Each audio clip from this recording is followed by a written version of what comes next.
Hi, welcome to craft with Saritha అండి. నేను ఈరోజు వచ్చేసి బ్లౌజ్ కటింగ్ ఇంకొక రెండో మోడల్ అండి. ఇది సెకండ్ మెథడ్.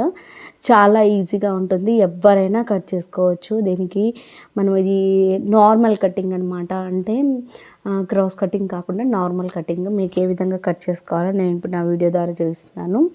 మనకి ఏదైతే 80 సెంటీమీటర్స్ 1 మీటర్ క్లాత్ ఉంటుందో దాన్ని ఇలా పరుచుకోవాలి. ఫస్ట్ పరుచుకొని 2 పెటల్స్గా పరుచుకోవాలి. నేను ఇంతవరకు పరుచుకున్నాను అందుకు చూపిస్తున్నాను.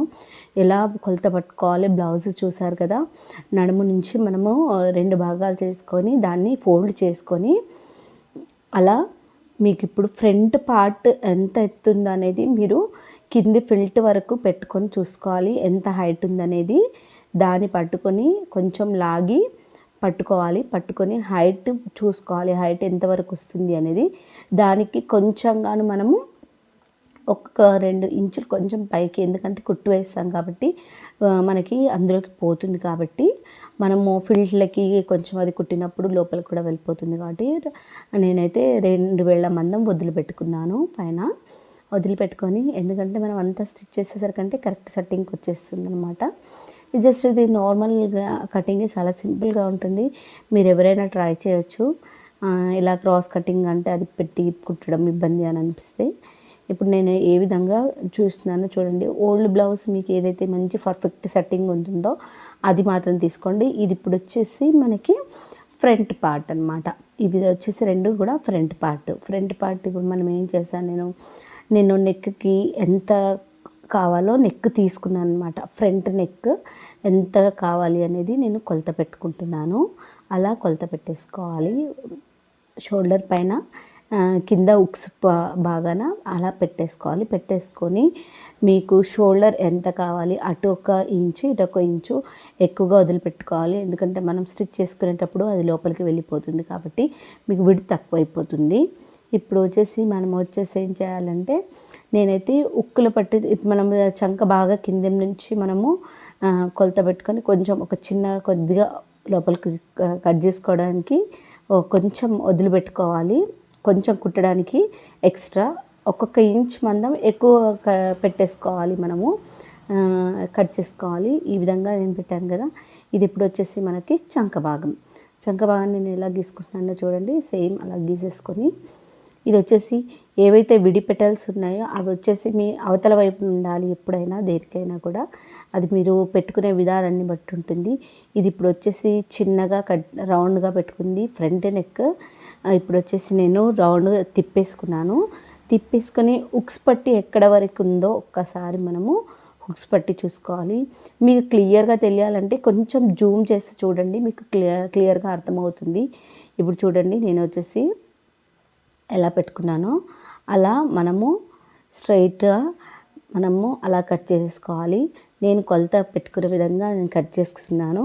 ఇప్పుడు మనం ఏం చేయాలంటే, ఇది స్ట్రెచబుల్ అవ్వదండి, ఎందుకంటే ఇది నార్మల్ కటింగ్ కాబట్టి స్ట్రెచబుల్ అవ్వదు. కాబట్టి మనము ఈ విధంగా పెట్టేసుకొని దాని కొలత ప్రకారం సేమ్ యాజ్ ఇట్ ఈజ్. ఇది నార్మల్ బ్లౌజ్ అండి, అంటే మనము ఏమి లైనింగ్ కాదు, ఇది మామూలుగా కాటన్ క్లాత్ బ్లౌజ్ అనమాట. మనము డైలీ వేసుకోవడానికని చెప్పేసి నేను మీకు చూపించడం జరుగుతుంది. ఇది చూడండి, ఇటు పక్కన వచ్చేది మనకి చంక భాగం అనమాట. సేమ్ యాజ్ ఇట్ ఈజ్ ఇవే మనం కట్ చేసుకున్న ఫిల్ట్లు సేమ్ ఇంకా 2 తీసుకొని మనం అటాచ్ చేసుకోవాలి. లోపలికి అటాచ్ చేసుకుంటే మీకు బ్లౌజ్ పర్ఫెక్ట్గా అయిపోతుందండి. ఇప్పుడు చూడండి, చూసారు కదా, ఇది వచ్చేసి మీకు ఇలా ఉంటుంది. ఇది ఈ విధంగా నేను ఫిల్ట్ ఏ విధంగా పెట్టుకోవాలో కూడా మీకు ఇప్పుడు చూపిస్తాను. ఈ ఉక్స్ పట్టి పెట్టుకోవాలి కాబట్టి మనము ఇది స్ట్రెచబుల్ కాదు కదా, కాబట్టి మనం ఉక్స్ పట్టి పెట్టుకోవాలి కదా. యాజ్గా నేను ఎలా కట్ చేసుకున్నానో చూపిస్తున్నాను కదా, వీడియోలో చూపించిన విధంగా చూసి మీరు హుక్స్ పట్టి కోసం అని స్ట్రైట్గా కట్ చేసుకోవాలి. అలా కట్ చేసుకున్న తర్వాత మీరు ఇంకా నేను ఇంతకుముందు పార్ట్లో మీకు చూపించాను బ్లౌజ్కి ఏ విధంగా ఫిల్ట్ పెట్టుకోవాలి అన్నది. నేను ఒక 3 వేళ్ళ మందం వదిలిపెట్టేసి, ఇది వచ్చేసి మనకి 36 వాళ్ళదండి. 2 వేళ్ళ మందం వెడల్పుతో మనము పెట్టుకోవాలి. నేనైతే కవ్ షేప్లో పెట్టుకుంటున్నాను, ఎందుకంటే సెట్టింగ్ బాగా వస్తుంది కాబట్టి 2 వేళ్ళ మందం పెట్టుకున్నాను. కర్వ్ షేప్లో పెట్టుకోండి. స్ట్రైట్గా ట్రయాంగిల్ కంటే కర్వ్ షేప్లో అయితే మీకు బాగుంటుంది. అలా కర్వ్ షేప్లో పెట్టుకుంటే మీకు చాలా చక్కగా ఫిల్ట్ వస్తుంది. ఇక మిగతాదంతా మీరు బ్లౌజ్ కుట్టేసుకోవడమేనండి. వీడియో నచ్చినట్లయితే లైక్ చేయండి, షేర్ చేయండి, కామెంట్ చేయండి. అర్థం కాకపోతే కామెంట్ సెక్షన్లో కామెంట్ చేయండి. నేను ఏదైనా డౌట్స్ ఉంటే క్లారిటీ చేస్తాను. నేను వచ్చేసి అయితే ఇంకా ఈ విధంగా కట్ చేసుకున్నాను. ఫైనల్గా మీకు ఫ్రంట్ పార్ట్ అయితే అర్థమైపోయింది అనుకుంటాను. ఇక బ్యాక్ పార్ట్ అయితే అందరికీ తెలిసిందే. మీకు ఇంకా ఏదైనా డౌట్గా ఉంటే నాకు కామెంట్ సెక్షన్లో కామెంట్ పెట్టండి. డెఫినెట్లీ నేను డౌట్స్ క్లియర్ చేస్తాను. మరి మీకు ఆ వీడియో అర్థం కావాలన్న ఉద్దేశంతో వీడియో స్లో పెట్టడం జరిగింది. Thank you so much. Thank you for watching.